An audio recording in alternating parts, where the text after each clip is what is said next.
One of the reasons Moana is one of Disney's best films is because of its rich story, which is based on the greatest legends of Polynesian mythology. I found this. It's an ancient island, cursed by a power-hungry god. But do you know all the incredible details about this Disney franchise? There is nowhere I could go that I won't be with you. Disney has been making princess movies for decades, and believe it or not, Moana is only the second of these films that isn't an adaptation of a fairy tale. The animation has a 100% original story, unlike others like Cinderella, Tangled, and even Frozen, which is a reimagining of the fairy tale The Snow Queen. The first 100% original Disney princess was Merida from Brave. It might just be a coincidence, but both Merida and Moana are among the few princesses who don't have a romantic partner. This is likely because Disney wants to show that not everyone needs to fall in love, as Elsa from Frozen and Mirabelle from Encanto also don't end up with a boyfriend in their movies. Isn't that fascinating? And that's just the first of the 16 amazing facts about Moana that you didn't know. So jump on board, because another Cinewave is starting now! Maui is one of the most charismatic characters in Moana, and to match, he's voiced by one of the most charismatic actors in Hollywood, The Rock Dwayne Johnson, who, like Maui, is of Samoan descent. After Moana's release, some fans noticed that The Rock's late grandfather, Peter Maivia, bore a striking resemblance to the character his grandson played. It turns out The Rock himself confirmed that Maui was inspired by his grandfather as a tribute to him. It's a shame that the actor's grandfather never got to see the tribute, as he passed away long before the film began production, but I'm sure he would have loved the movie. Speaking of Maui, we all know our favorite demigod has a magical fish hook that allows him to transform into any animal. And I mean any animal, which he proves by turning into Sven, Kristoff's reindeer from Frozen, in one of the movie's scenes. Could he also appear in the second movie? Who remembers Tamatoa, the giant crab who collects treasures on his back? It's hard to forget this character after watching Moana, especially because he sings one of the movie's most entertaining songs. But did you know that the song Tamatoa sings is actually a tribute to David Bowie and his music? The song's composer, Lin-Manuel Miranda, revealed that he decided to make a song in Bowie's style as a way to reference him, especially since the legendary singer had passed away in early 2016, the same year the movie was released. Speaking of the giant crab, he makes another appearance in the post-credits scene. This time he's flipped over, asking for help to get back up.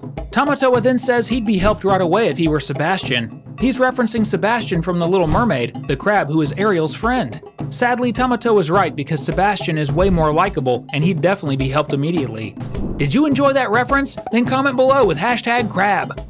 Another subtle reference to previous Disney movies is Minnie Maui, the tiny tattoo version of Maui that walks around the demigod's body and constantly tries to knock some sense into him. The truth is, Minnie Maui is clearly inspired by another character from a Disney film, Jiminy Cricket from Pinocchio. Just like Minnie Maui does with Maui, Jiminy accompanies Pinocchio and is always trying to give him advice. Usually, animated film characters wear the same outfit from the beginning to the end of the movie, but in Moana's case, it's a bit different. The Polynesian princess wears 7 different outfits throughout her movie. Talk about a girl who loves to change her clothes. What's really cool is that Disney worked hard to make Moana's clothing and the attire of her people as historically accurate as possible to what was worn in ancient Polynesian culture about 2,000 years ago. Now the question is, how many outfits will she wear in the second movie? One thing we can notice is that the creators of Moana really are big fans of other Disney films, as they filled the movie with several references to different works from the company. Besides the Easter eggs and the inspirations we've already mentioned, another movie referenced is Tangled. At the end of Moana, we can spot the magical flower that gave Rapunzel's hair its rejuvenating powers. It's too bad Moana didn't find that flower earlier and use its magic to heal her grandma. Then again, I guess it's just an Easter egg, so this flower probably doesn't have the powers from Tangled. Or does it?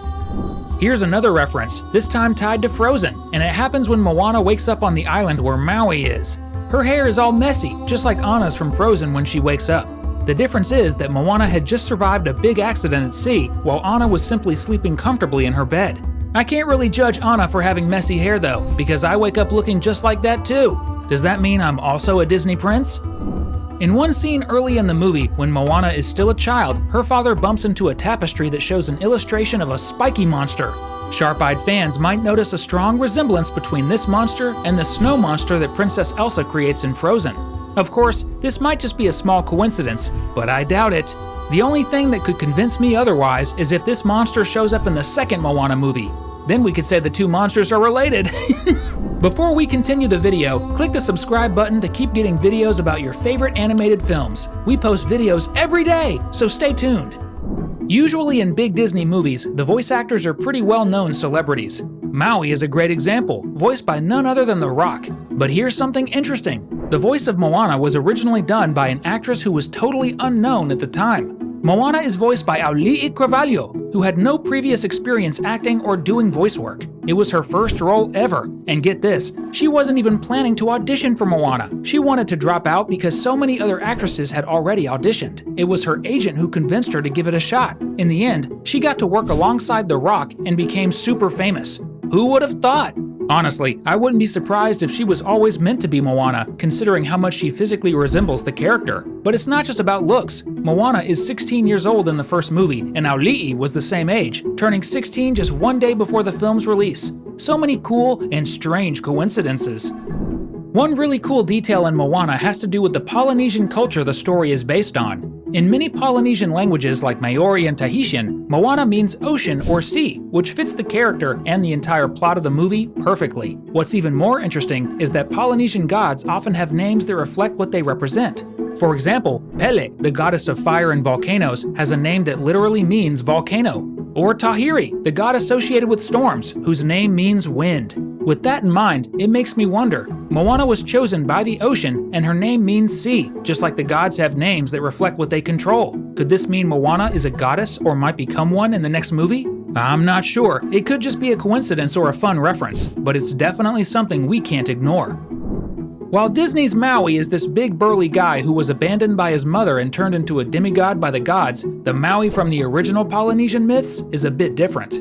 In Polynesian culture, Maui is the son of a god and a mortal woman, which is why he's a demigod. Kind of like Hercules, the Greek demigod who was also the son of Zeus. Coincidentally, Hercules got a pretty cool Disney movie too. And just like Hercules, the legendary Maui was much slimmer and more toned than the version we see in the movie. Maybe the filmmakers decided to make Maui look different in order to set him apart from Hercules and other mythological demigods. After all, it's common for characters from different cultures to share certain traits. But here's something you probably didn't know. Maui could have looked even more different. There's concept art for the film where the trickster demigod was completely bald. The Disney artist probably thought it would be cool to make him bald to resemble The Rock more. However, one important visual trait of the legendary Maui is his big hair. That's why they changed their minds and decided to give him his signature mane in the movie. Plus, making him bald could have offended some people in Polynesia. Now, I'm curious, will the live-action Maui played by The Rock be bald or have long hair? The ocean in Moana is one of the most important elements of the entire film, as it's practically a character in its own right. Since the story is set on the sea, it's also one of the things we see the most throughout the movie. Because of that, the animators worked as hard as they could to study real ocean waves and recreate them as authentically as possible. That's one of the reasons why Moana became one of the most visually stunning animated films in Disney history. We just mentioned how the ocean is like a character of its own since it has a life of its own and helps Moana throughout her journey. This is very similar to the magic carpet in Aladdin, which behaves in a similar way. Maybe this is just another tribute the filmmakers wanted to make to Disney, or perhaps it's just inspiration, but there's definitely a scene that is a tribute to Aladdin. Here, we see a carpet that looks a lot like the magic carpet created by the genie, and in another scene, we can spot Aladdin's lamp among a pile of treasures. Another super cool Easter egg appears in the end credits of the movie, where we can spot Ralph from Wreck-It Ralph. He's not even trying to hide. It makes sense for Ralph to show up as an Easter egg, since both he and Maui are lovable guys who are misunderstood as villains. Plus, both of them end up becoming friends with a very brave girl. Moana is truly a franchise filled with amazing details, isn't it? We're wrapping up the video here, but we've got 2 awesome content pieces on your screen. If you want to keep having fun, just click on one of them. Thanks, and see you next time!